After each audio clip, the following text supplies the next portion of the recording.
E o cale de încercare grea,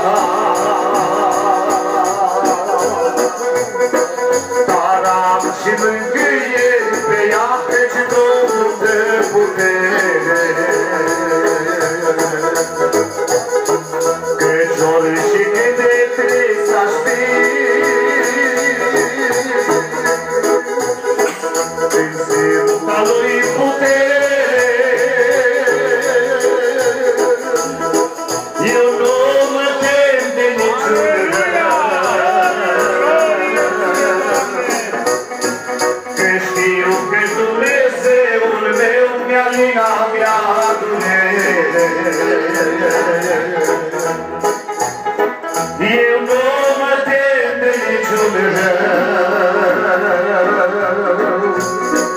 că știu că Dumnezeul meu mi-a linat mea durere. Acum toți m-au părăsit,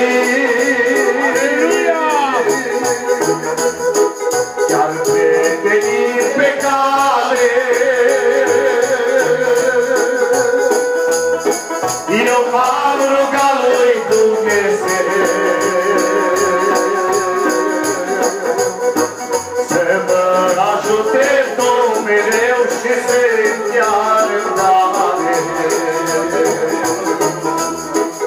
Eu m-am rugat lui Dumnezeu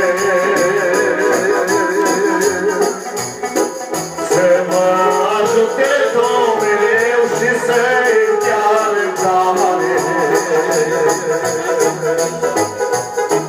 Să pot să iert și să iubesc dușmanii întotdeauna, căci dar așa voi birui și pentru tot ce-am suferit eu voi privi luna. Căci dar așa voi birui și pentru tot ce-am suferit eu voi privi luna. Un singur fetele mi-a relat, iar la mica sufrate, la el mă duc cu amarul meu,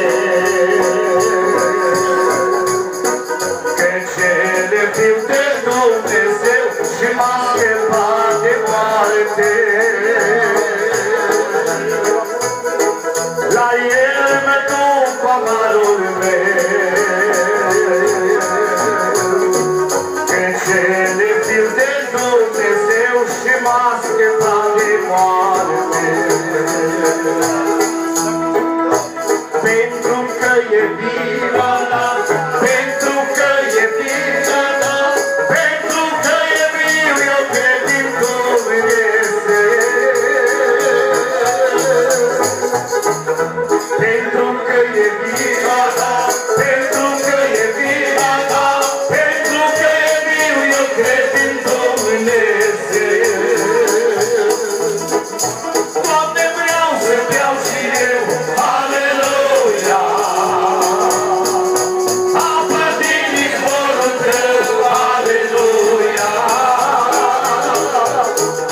Doamne, vreau să beau și eu, aleluia, apa din izvorul tău, aleluia. Pentru că e scris a ta, pentru că e scris a ta, pentru că e scris eu cred în Dumnezeu. Pentru că e scris a ta, pentru că e scris a ta, pentru că e scris eu cred în Dumnezeu.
de toate aș dori să spun ca binecuvântat să fie Tatăl, Fiul și Marea Puterea Duhului Sfânt.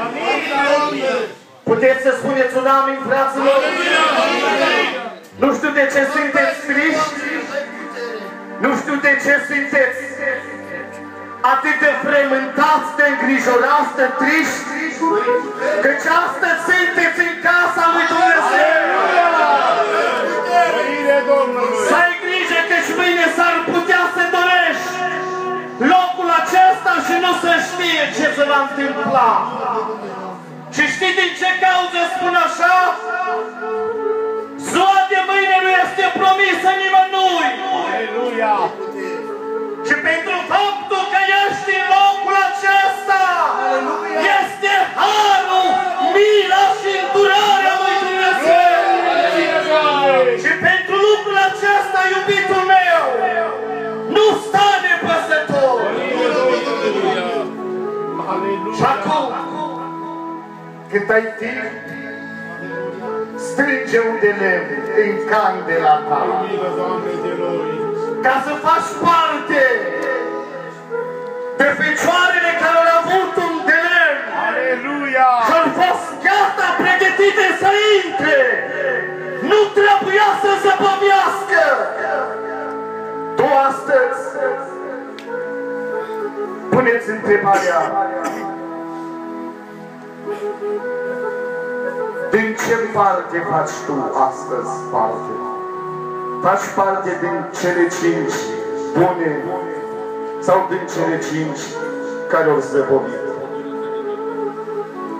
Iubitul meu frate, soră scumpă, prieten drag care ești astăzi în locul acesta, aș vrea ca să înțelegi mesajul lui Dumnezeu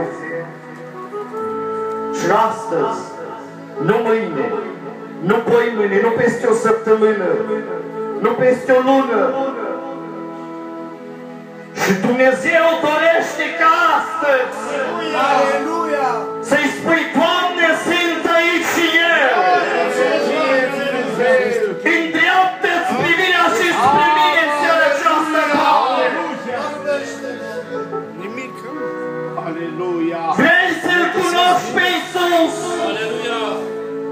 Vrei să dai mână de împăcare cu El? Vrei să-i cunoști puterea cu adevărat? Sau ai venit în locul acesta, dar pentru că ai auzit că vin mai mulți frați? Să nu uiți, căci Domnul te-a dus în locul acesta. Slăvit să fie numele Lui. Domnul te-a dus astăzi aici